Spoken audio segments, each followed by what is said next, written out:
10 legendary Hollywood stars who had surprising pasts before they became famous. They were once perfect icons on the screen, from extraordinary heroes to elegant gentlemen or elegant ladies. However, behind the stage lights and brilliant reputation are little-known stories, challenging chapters of their lives before they became Hollywood legends. Before walking on the red carpet, some stars got into serious trouble with the law. Some were arrested, some lived rebellious days.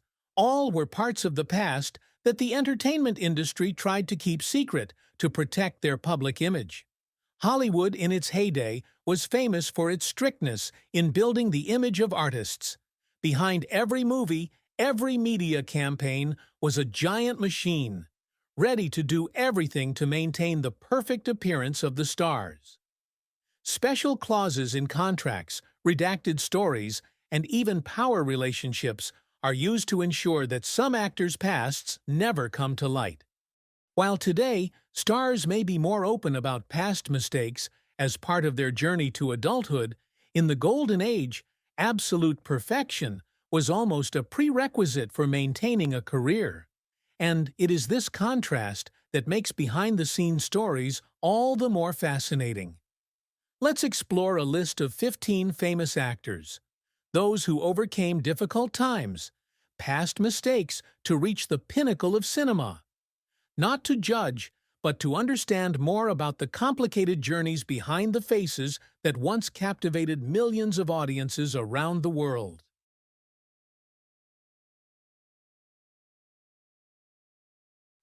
Edward G. Robinson, from a violent ghetto teenager to a legendary on-screen gangster, is credited with creating iconic crime roles such as Rico in Little Caesar and Johnny Rocco in Key Largo.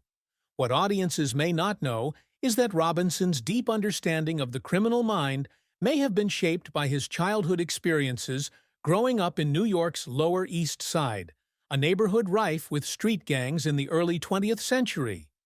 Born Emanuel Goldenberg in Romania, Robinson immigrated to the United States with his family and settled in one of the city's most troubled areas. According to some biographers, Robinson had some outside connections to local gangs in his youth, not necessarily to join, but perhaps to protect himself. Although he was never arrested for any serious crimes, his observations and interactions with the criminal milieu gave him a genuine insight into the underworld, which would later become the basis for his iconic roles. What makes Robinson's story so special is the sharp contrast between his turbulent past and his later intellectual life. He was not only an actor, but also a scholar and a true art lover, fluent in 7 languages and possessing one of the most impressive private art collections of the period, including works by Matisse, Picasso, and Daumier. Film historian David Thompson has noted that it was this duality, the street-level experience and the scholarly sophistication, that made Robinson's gangster roles both terrifying and profound. Warner Brothers, in marketing Robinson, carefully crafted his image as a successful immigrant, emphasizing his education and hard work, while omitting any mention of his gang affiliation. However, those close to him have occasionally hinted at a more complicated youth than the public knew. Director Fritz Lang, who worked with Robinson, once said, "Eddie understands the criminal mind in a way that no one can teach him. The authenticity in his acting comes from a very personal and intimate place." Robinson's transformation is a testament to how a person can overcome his past and achieve greatness. From a teenager who lived on the edge of being predator and prey, he became a symbol of a morally gray character, a role that only someone who has lived both sides of life can play.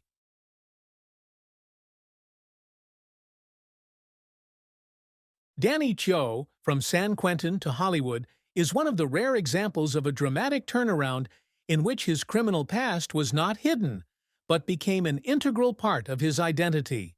Although he came on the scene later than the classic Golden Age stars, T.O.'s presence is unique, reflecting Hollywood's more modern view of individuals with troubled pasts. Tio's criminal record was not the result of impulsive mistakes in his youth, but a long line of criminal acts, including armed robbery, drug trafficking, and assault.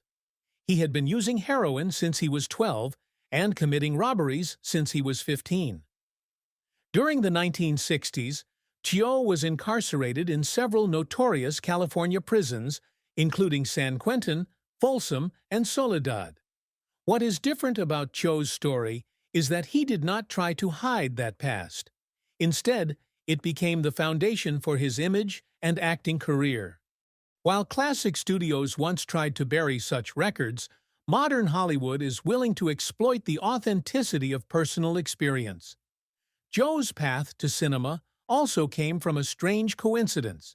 While working as a drug counselor, he happened to be on the set of Runaway Train, 1985, to assist a client. There, he was recognized by a screenwriter who had met him in prison. This event led to him being hired as a boxing coach for the film and then given a small role. Unlike previous stars who kept quiet about their past, Tio openly shared it as a cautionary tale and a journey of redemption. He once said, "I don't hide my background because it's part of who I am and how I got here." What makes Tio special is the authenticity he brings to his roles. Many directors have commented that he doesn't need to study prisons or the criminal mind, because he's already lived in them. Director Robert Rodriguez, who has cast Joe in many projects, once commented, "Danny doesn't need to study prison behavior or the criminal mind. He's already lived it. It's something that can't be faked."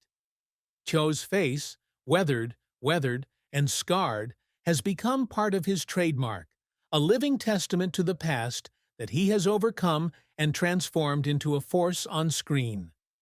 Instead of erasing or denying what happened, Tio has chosen to face it and make it an integral part of his inspiring film career.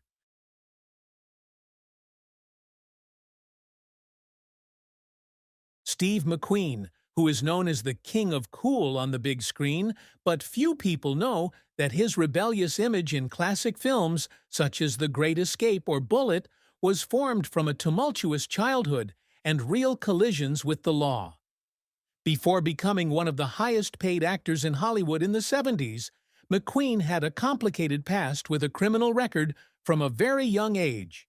He grew up without love, when his father abandoned him since birth, and his mother was often absent due to alcoholism. McQueen soon joined street gangs and began committing minor crimes from the age of 9. By the age of 14, he was involved in theft, property damage, and fights, which led to him being sent to the California Junior Boys Republic, a reform school for teenagers with behavioral problems. Although these experiences were later portrayed in Hollywood media as a troubled childhood, the reality was that they had a profound impact on McQueen. According to biographer Marshall Terrell, his time in reform school changed his life, giving him his first taste of discipline and consequences. McQueen later joined the Marines, where he continued to display his rebellious nature, including being imprisoned for taking too long a leave of absence. However, it was these real-life experiences that gave depth to his performances. Many directors who worked with McQueen said that he brought a raw, intense feeling to his on-screen characters, something that no one could have done without having lived through it. In films like Papillon, where he played an escaped prisoner, the audience not only saw a fictional character, but also felt traces of McQueen's own personal experiences.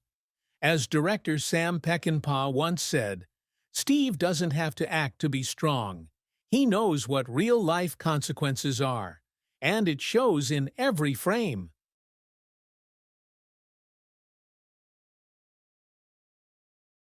Paul Kelly, the leading man who shocked Hollywood when he was convicted of murder, returned to the screen as if nothing had happened. His decades-long career, which included roles in The High and the Mighty and Crossfire, hid a shocking truth. He had served time in prison for manslaughter after beating a man to death during an affair. Born Paul Michael Kelly, he began his career as a child in silent films, then made his name on Broadway. In the mid-1920s, Kelly was on the verge of stardom when he became involved in a tragic love triangle with Dorothy McKay, the wife of actor Ray Raymond. When Raymond discovered the relationship, a fight broke out at their home, and Kelly beat Raymond so badly that he died 2 days later from his injuries. Kelly was convicted of manslaughter and sentenced to 1 to 10 years in San Quentin State Prison. He served 25 months of his sentence before being pardoned. What makes Kelly's story special is not only the severity of his case, but also the fact that he successfully returned to the screen, thanks to the studio's skillful intervention. The advertising department cleverly portrayed Kelly as taking a break for personal reasons, completely avoiding any mention of his criminal past. Things got even more dramatic when Kelly married Dorothy McKay after his release from prison, the woman at the center of the tragedy that sent him to prison. Instead of causing a negative reaction, the marriage was portrayed as a fateful love story that overcame adversity. Film historian Anthony Slide considers it one of the most successful comebacks in Hollywood history. In an era when mere gossip could destroy a career, Kelly's continued casting is a testament to his true talent and the formidable power of the entertainment industry's media machine. After his release from prison, he often took on the roles of tough but emotional men, characters with complicated pasts but possessing moral depth. This type of casting is believed to be a deliberate strategy to soften the shadow of the past and rebuild the image of a man who made mistakes but redeemed himself. The case of Paul Kelly is a clear demonstration of how Hollywood can not only create images, but also recreate them after seemingly impossible falls.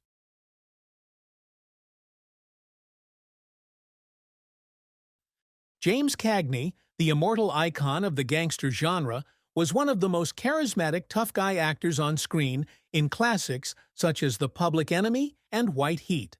Although he was never arrested for serious crimes, rumors persisted throughout his career about his real-life underworld connections, as well as his involvement in controversial unions during his early Broadway career. Cagney grew up on New York's Lower East Side, where contact with gangsters was almost inevitable. According to some biographers, Cagney not only observed, but also had certain relationships with local gangsters in his youth, relationships that may have continued into his rise to fame. What makes Cagney's story particularly fascinating is that these connections were seriously investigated by federal authorities. In the 1930s, he was on the FBI's radar for suspected links to organized crime and union violence. Declassified records show that he was investigated for possible ties to several notorious mafia figures, including Benjamin Bugsy Siegel. Although no charges were ultimately brought, the existence of the long-running investigations has led to questions about his true ties to the underworld. Warner Brothers, the studio associated with Cagney, worked hard to quash the rumors, portraying him as a dedicated artist, with a background as a dancer and a keen understanding of human psychology. It is worth noting that these suspicions may have helped Cagney create hauntingly realistic gangster roles. Critics often praise the vividness of his expressions, voices, and gestures, as if he were not acting but recreating what he had witnessed. Director Raoul Walsh, who worked with him on White Heat, once said, "Jimmy understood these people in a way that other actors could not. There was something about his acting that went beyond studying the script." Whether the rumors surrounding him were true or exaggerated, it is undeniable that Cagney had a special understanding of the criminal mind, which helped him portray gangsters like no other. Director Martin Scorsese later commented, "Cagney's gangsters were not just performances. They were like documentaries of a certain type of American crime. It was this level of authenticity that reshaped the way American cinema portrayed gangsters for generations to come."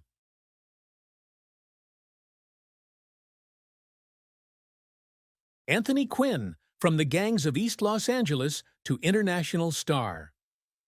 Anthony Quinn's powerful performances have earned him 2 Oscars and international recognition as one of Hollywood's most versatile actors. However, before he was Zorba the Greek or Paul Gauguin in paintings, Quinn was a troubled youth in East Los Angeles with a history of gang affiliations and a record of assault charges. Born in Mexico and raised in the poorest areas of East Los Angeles, Quinn's early life was marked by poverty and violence. According to some biographers, Quinn joined local gangs as a young man to protect himself and assert himself in his troubled neighborhood. By his mid-teens, he had been involved in several fights that attracted the attention of the police and had been charged with assault. What makes Quinn's case particularly interesting is how he escaped the danger of sliding further down the wrong path through art.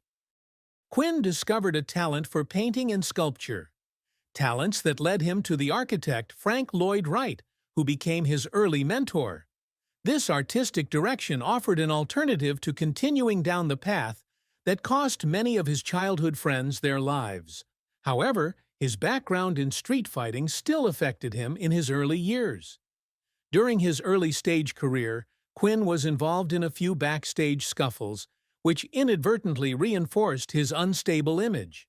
However, the studio's marketing department handled them skillfully by reframing them as expressions of artistic temperament rather than acts of violence. Film historian Luis Reyes has noted that Quinn's background gave him a unique perspective. Unlike many actors who learned from books or observations, Quinn understood poverty and survival in minority communities because he had experienced it himself. That empathy allowed him to embody roles like Eufemia Zapata in Viva Zapata, with an authenticity few could match. Paramount and later studios carefully crafted Quinn's public persona, emphasizing his intellect, artistic talent, and cultural interests while glossing over the gritty details of his youth. Quinn's ethnicity was both exploited for exotic roles and at times hidden, a common strategy in an era when race was sometimes seen as a marketing tool rather than a fact. What is particularly remarkable about Quinn's journey is how he has completely reinvented himself from a streetwise youth into a sophisticated intellectual who speaks 5 languages, collects art, writes poetry, and has become a global icon of the artist. That personal evolution may be why he can embody characters from so many different cultures so convincingly. As the director Federico Fellini, who worked with Quinn on La Strada, once said, "Anthony is so many things. There is something in his eyes that says he has seen both beauty and brutality." Goodbye, everyone. Don't worry about me. I may have had a lot of trouble in my life, but that was when I was barely a kid.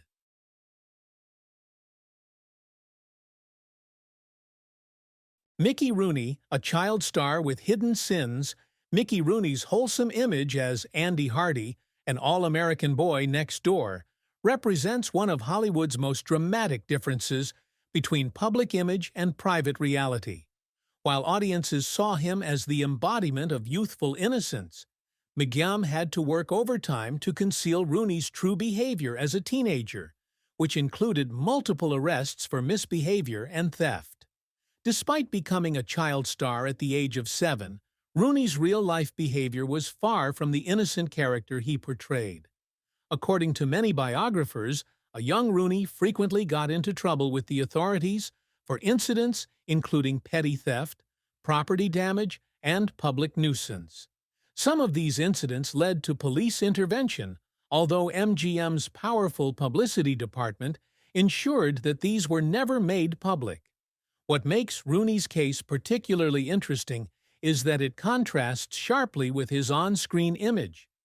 While he played the neat, upright Andy Hardy in a popular series that emphasized traditional values, Rooney was described by his contemporaries as wild, rebellious, and often out of control.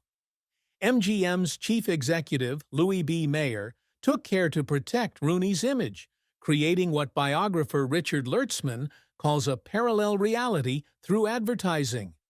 When Rooney was involved in a fight that resulted in property damage, MGM's publicists reinterpreted the incident as a prank.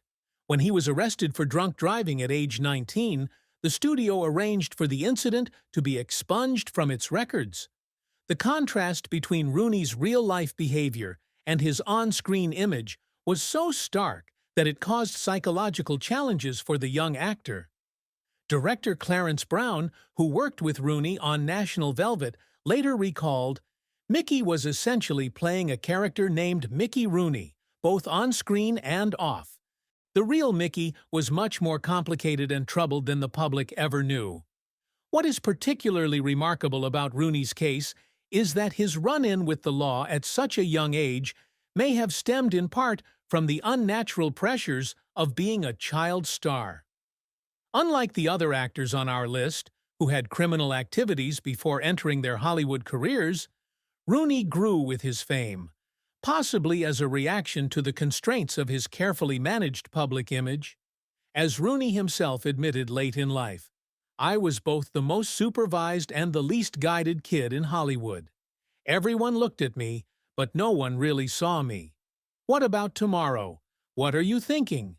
I want to take you to a baseball game." Okay.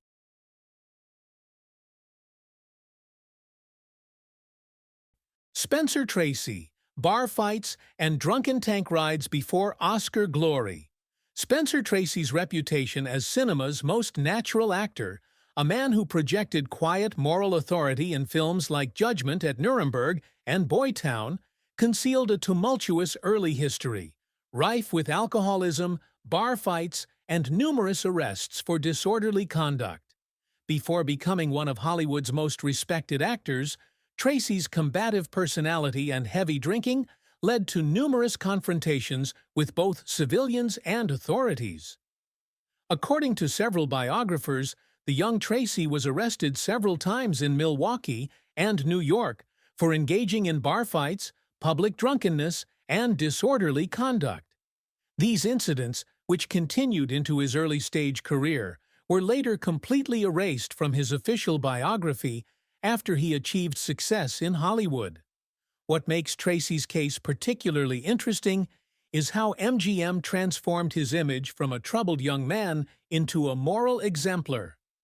The studio was so successful that Tracy was cast as priests, judges, and other morally charismatic figures. The man who had spent nights in drunken tanks became the first actor to win 2 consecutive Oscars and was widely respected for the moral weight he brought to his roles. MGM's advertising department created what biographer James Curtis has called a masterclass in image management, systematically removing Tracy's troubled past from the public record. References to his arrests were removed from newspaper archives, and journalists were provided with an edited biography that portrayed Tracy as the thoughtful person audiences had come to know.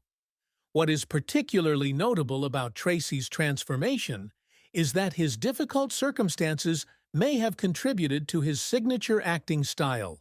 His approach, characterized by humility and the evocation of complex emotions lurking beneath a controlled surface, may have developed in part from his own practical experience in containing volatile emotions and managing inner conflict.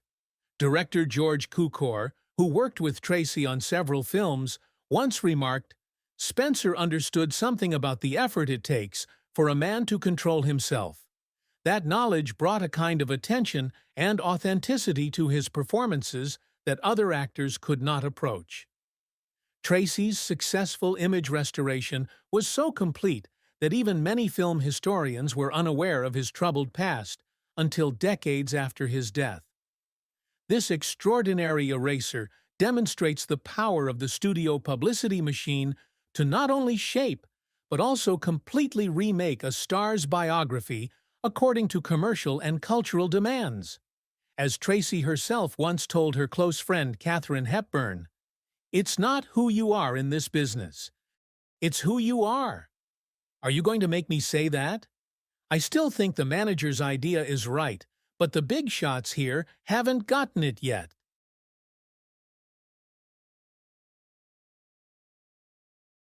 John Garfield, from streetwise teenager to screen rebel, is one of Hollywood's most charismatic actors, with roles in Body and Soul and Force of Evil. His intensity as an actor was not only a result of his talent, but also a result of his challenging upbringing on the Lower East Side of New York. Born Julius Garfinkel to Russian Jewish immigrants, Garfield grew up in poverty and was often exposed to gangs of miscreants. In interviews, he has admitted to engaging in delinquent behavior as a young man, such as shoplifting and fighting, which he said were his survival instincts in a harsh environment. Biographers have also noted that Garfield was involved in pickpocketing, which reflected his understanding of life on the edge, a theme that would run through his later roles. What is unique about Garfield's story is that he did not completely reject his past. Although studios such as Warner Brothers played down or avoided mentioning details, he retained those elements in his acting as part of his artistic identity. The turning point came when a teacher discovered his talent for acting and directed him to the stage. This move not only saved him from an uncertain future, but also developed a natural, powerful, and honest acting style, something that directors and critics highly appreciated. Historian Bernard Dick once commented that no one expressed inner turmoil like Garfield because he understood deeply what it was like to be marginalized. His noir roles were not the result of technique, but came from personal experience and a genuine view of the world. Although the Warner Brothers cleverly embellished his resume by emphasizing his story of hardship and education, they could not completely hide his down-to-earth edge. Director Abraham Polanski once remarked that Garfield did not need to imagine himself as an outsider, he lived it. His refusal to completely avoid the truth was rare in an era when the star image was often perfectly crafted. It was this relative candor that paved the way for actors with more complicated pasts to emerge in later decades. As Garfield once said, "I would like to humbly say to my fellow nominees that acting has never been a competition for me."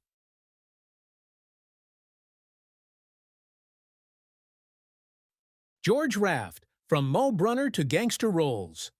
George Raft's convincing gangster roles in films like Scarface and Each Dawn I Die were more than just acting.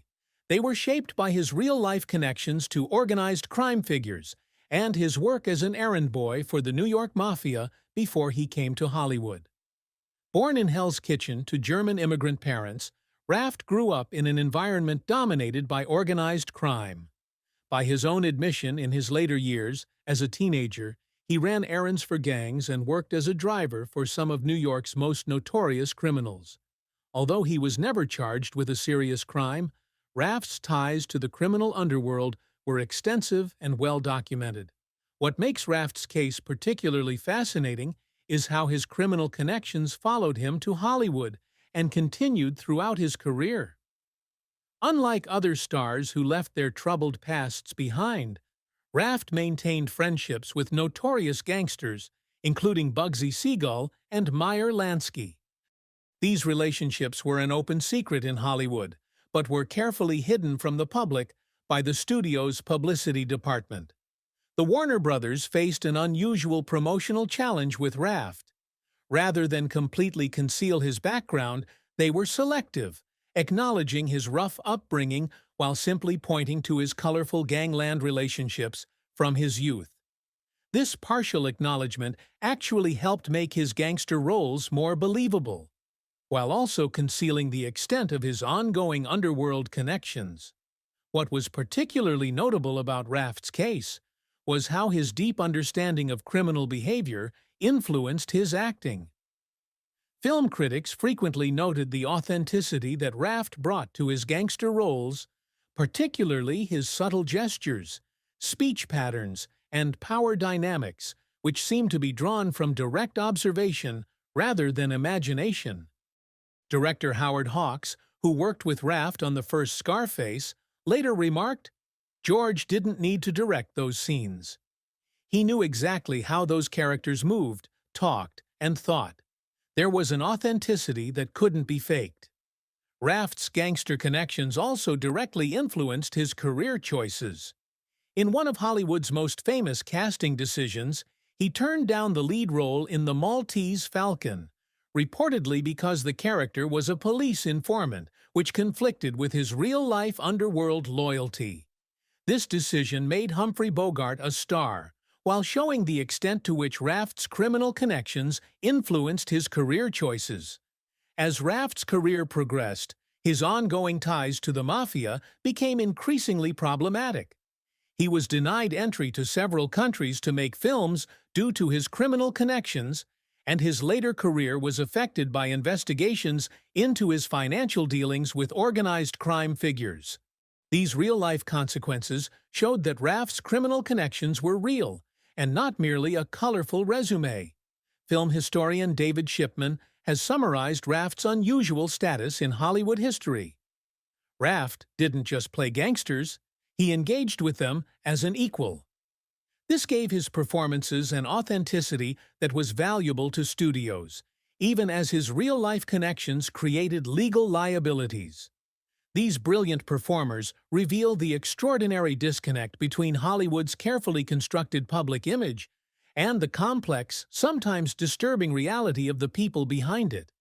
From Steve McQueen's reform school days to Paul Kelly's manslaughter conviction, from Edward G. Robinson's ghetto gang ties to the Raft's mafia connections, these crime stories both create accountability and authenticity for stars who are held to the strict moral standards of Hollywood's golden age. What emerges most from these stories is the way that Golden Age Hollywood used the publicity system to conceal the criminal pasts of its stars, while simultaneously turning them into perfect public figures. This was not just image manipulation, but a complete reconstruction of personal history, where the truth was edited to fit social expectations. Ironically, however, it was precisely these hidden experiences, from fights to time in a reformatory to connections with the mafia, that gave their performances their particular depth and authenticity. Steve McQueen brought the image of a natural rebel to life because he himself had been a rebellious teenager. James Cagney and George Raft portrayed gangsters authentically not because they had studied the script, but because they had lived it.